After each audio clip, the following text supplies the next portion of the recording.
Trail Seeker Adventures brings you to the SXCS 8-Hour Challenge in Westernport, Maryland.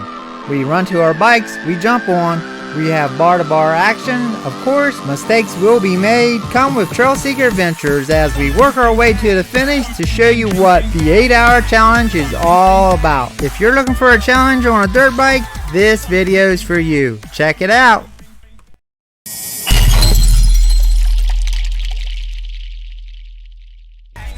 That's right, Trail Seeker Adventures brings you to the SXCS 8-Hour Challenge.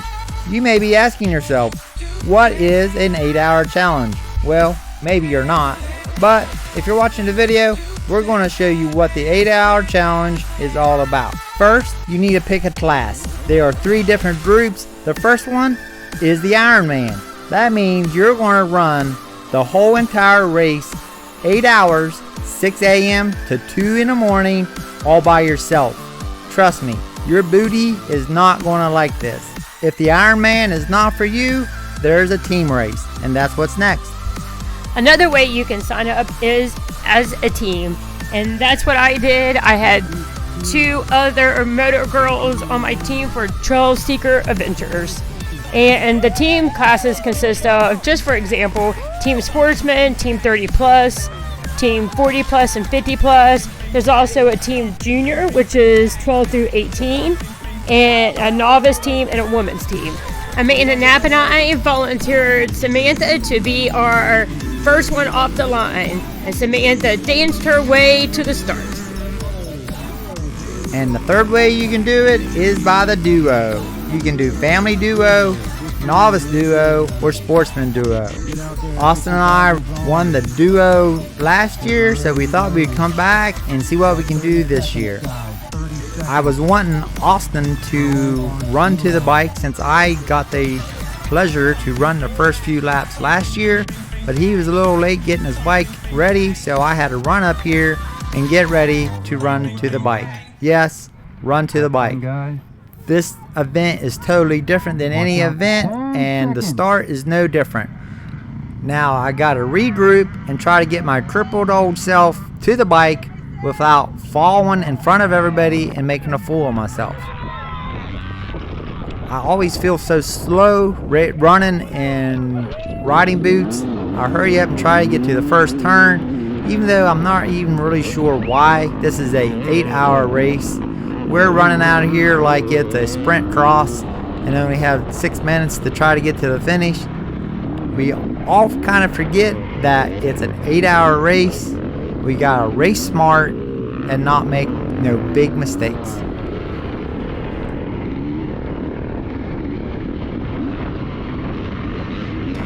Now, just a little background on the track. It is very rocky here in Western Maryland, at least this part of Western Maryland, but it was juicy in some other spots.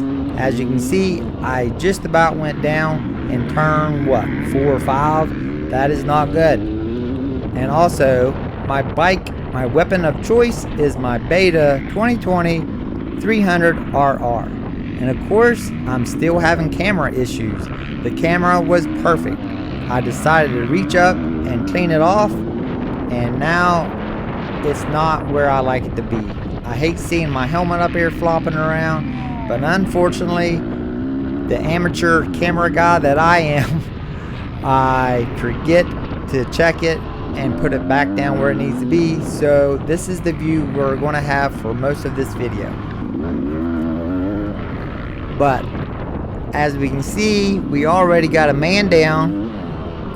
We're ripping through the field section. As I was saying, this property is very rocky, but the fields were fairly clear of rocks, but yet we're still on grass. We got to remember that, not to come out here and make a mistake 5 minutes into this 8-hour challenge. Now, the 8-hour challenge is not only challenging for the amount of time that we've got to ride, but the course. This turn right here got a lot of people throughout the entire evening. I came in, you'll hear me later on tell Austin watch out. When you go into the woods, one of the first right-hand turns, be slow. And that's what we have to do. We have to be cautious because right now, a lot of the rocks are covered with debris, whether it's grass, dirt, and just because you were able to go fast in one area on the first lap doesn't mean that you're going to be able to do it on the second lap. At this point in time, it doesn't look too bad, but by the end of the race, these rocks are exposed. They're also wet from the night dew, and also we're going to be doing it in dark, and dark comes very quickly.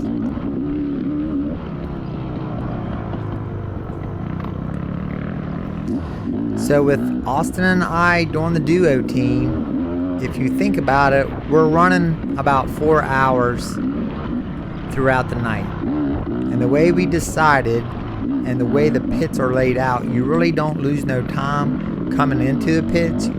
I've raced a 24-hour race up in New York before, and they had a designated pit area where you had to come off the track, go slow. I think it was like 25 miles an hour or first or second gear.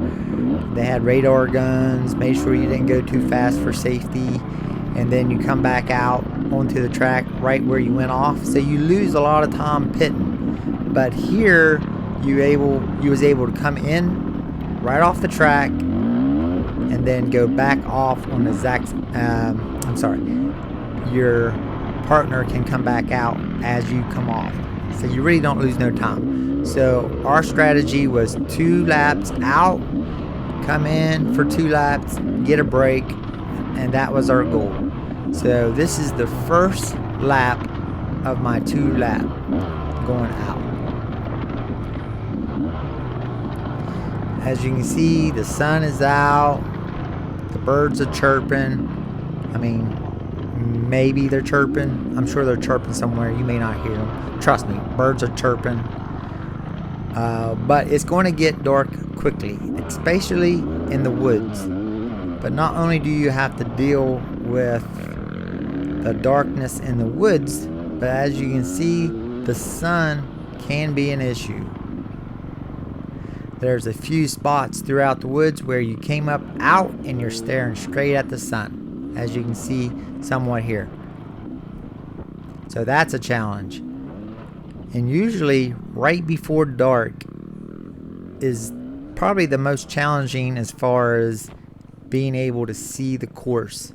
We're getting down here where it's definitely more rock than anything else.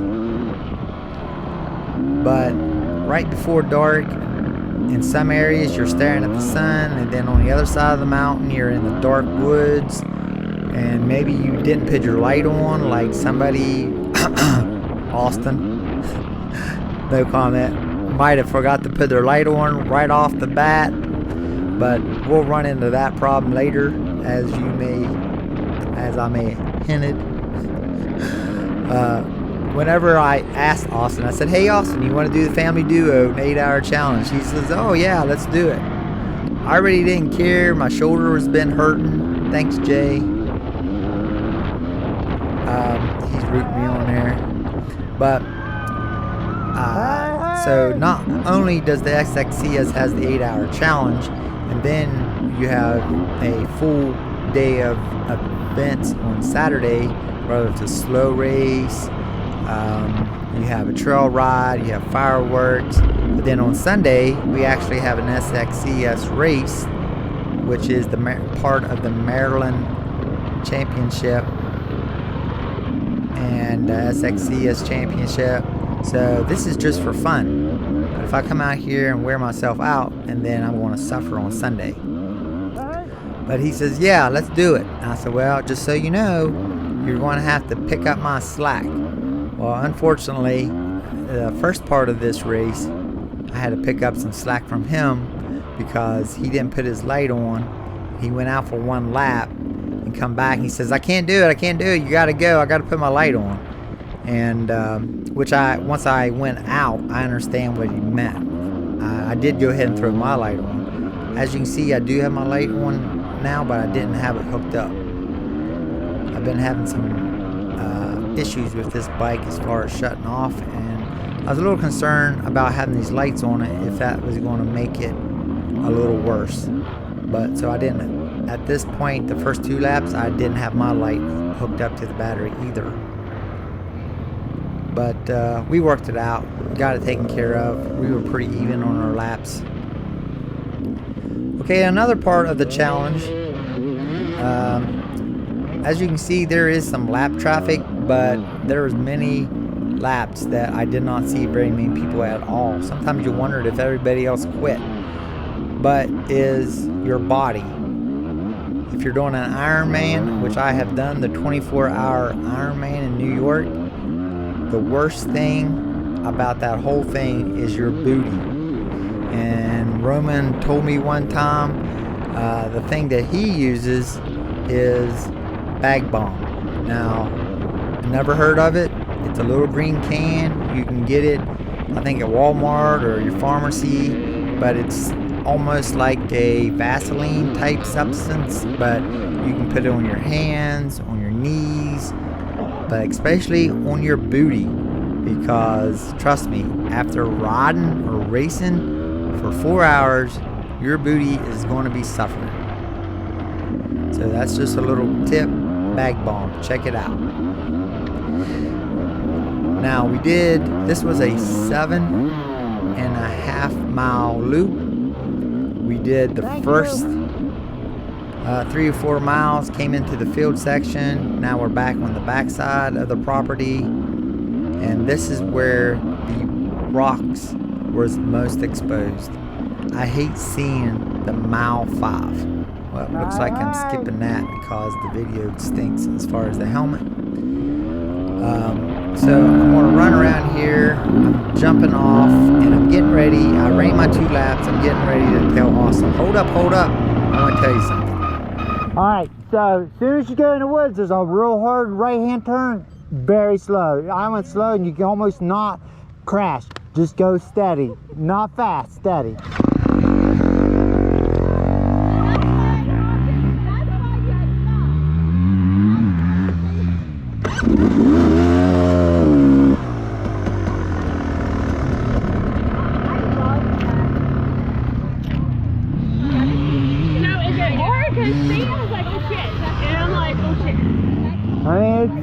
It's gonna be a challenge.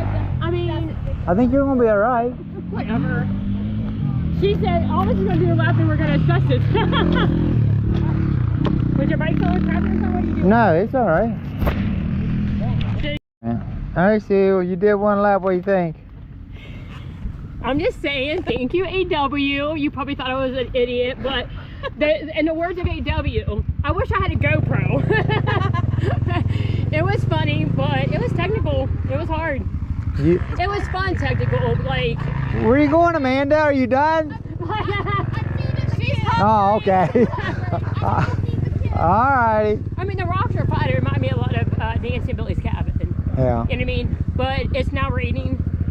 And every time, like that one and the other one, every time I got ready to do my rock hill climb, a guy was there in the way. Tripped my line. I was like, it's tough to. But like the rocks and stuff, I did fine. Keeping your momentum, was that hard? Yeah, just 2 of them. And then that one hill was like that little hill with that root when you cross the road and you had to go up, and I just hit it sideways, and that's where the sapling were, where I swear there was a huge tree, but I was like, and he's like, and I fell over and I was upside down. He was like, oh, you held a tree and the tree fell like with you? Big. Well, yeah, because I thought it was a big tree. So I grabbed behind me because I thought it was a big tree, and it was these 2 little saplings, and I was like, and then one time I had it like almost between my legs or something. I don't know what was going on. I was like, God. Is the bike okay? Yeah. I mean, it was great in the rocks, to let you know. Yeah. I mean, I could still hit some good lines. It's just, you know. What was it like doing the, I heard there was a 90 and then an uphill. That's back here. I think I was fine with that. Right before the hard easy hill climb. Before that, there's that right-hand turn up to it. Yeah, I think what happened is another guy got me. I was almost to the top, and a guy went to the left, and I got stuck with that rock. There's the rock, because you do a hard up, If and then there's If rocky. it wasn't for that rock, and I should have went maybe left or something. Something other than what you did. Yeah. So like Sunday, I don't know. I'm hoping that I can remember this. Because this one time, he was like, "Don't go that way!" Like he's yelling at me, and I'm like, so I booty bashed it to get where he was. Yeah.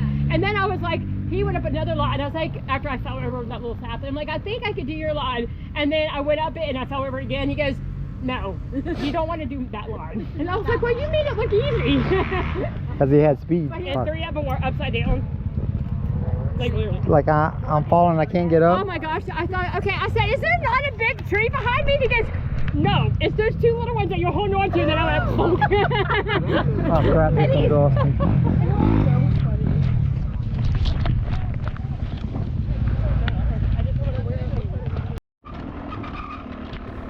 So as you can see, there's a lot of downtime in between the laps that you get to go out, but unfortunately you don't get to spend a lot of time with your partner, especially if you're a duo. So he goes around for 1 lap, he comes in, he says, "I can't go back out, I gotta put my light on, So I go out. I did go ahead and hook up one of my headlights. Luckily, as you can see in the woods, it was pretty dark, and whenever you have a rocky course such as this was, you want to be able to see everything on the ground. So I went back out. Not only do you have a dark woods to deal with, you got the sun in certain angles, so there's a lot of things that you have to deal with when you're transitioning from the daylight into the evening and then into the dark. It's almost better once it's completely dark. So this is the log crossing. You had an option to go across the logs or around. I kind of did a little bit of both. Actually, the last 2 laps I did, I went over the logs and fell over both times. And of course, at the end of the night, you're tired. You don't want to have to deal with that. And I thought, if I go out one more time, I am definitely not going over the logs. I'm going to do the go around. But as you can see, the light, as I went out, I was really surprised how dark it got in the woods. So your lights, you definitely want more than one type of light. If you have a headlight on your bike, which I do, I also put an extra light on my bike, but then I also had a light on my helmet, which just about every time my helmet light went dead. So if you can, you definitely want to have a secondary, if not a third light system on your bike. As you will find out later in the video, Austin went out. I was wanting him to come in and take the checker flag. It's kind of special to run an 8-hour race. I ran a 24-hour race, and when you come in, everybody's cheering for you. So I was definitely wanting him to be able to experience that.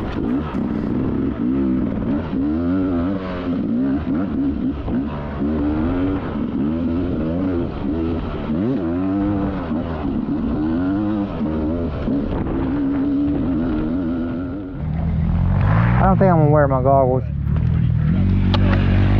Oh, that's not him anyway. Must be more than one lighter out there.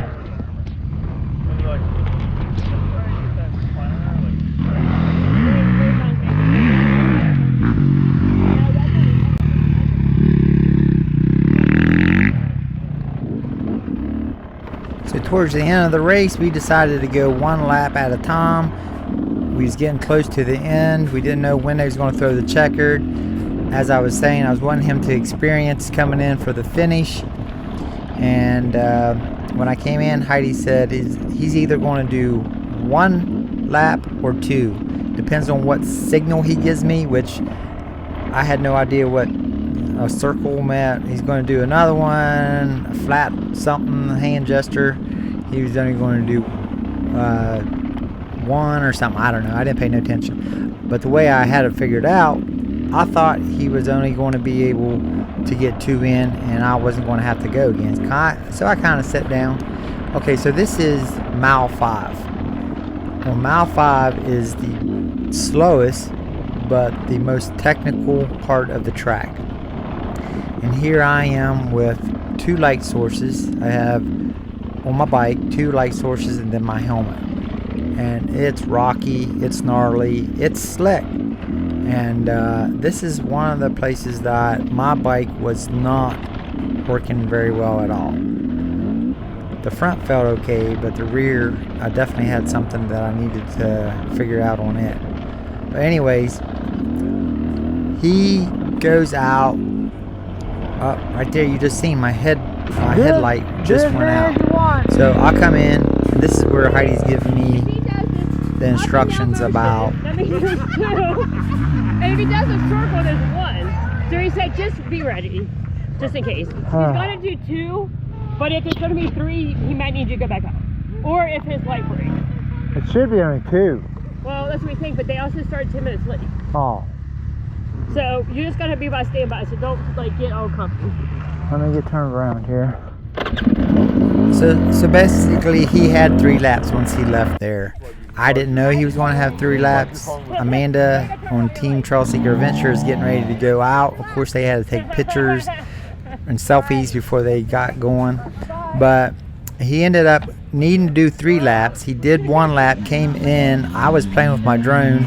Obviously wasn't planning on going back out. He goes back out for a second lap, and his light on his bike had broken and was not working. Something about the light switch, but the one on his helmet went out. So he was setting out in the woods. Actually, he was going down through the trail at some decent speed. His light goes out, pitch black, doesn't hit anything surprisingly, and then he had to sit there and wait for somebody to come by and help follow him in to the finish. He had at least 3 or 4 miles of following somebody in after setting out in the woods and waiting for somebody to come through.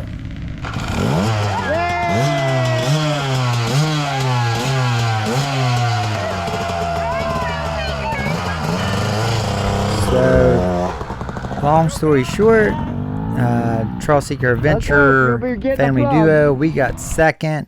We was running around 4th, 5th, 6th overall, something around there, but since his light went out and he didn't get the last lap in, we ended up 8th overall, 2nd in our class, and Trail Seeker Adventure girl team, they took home the win.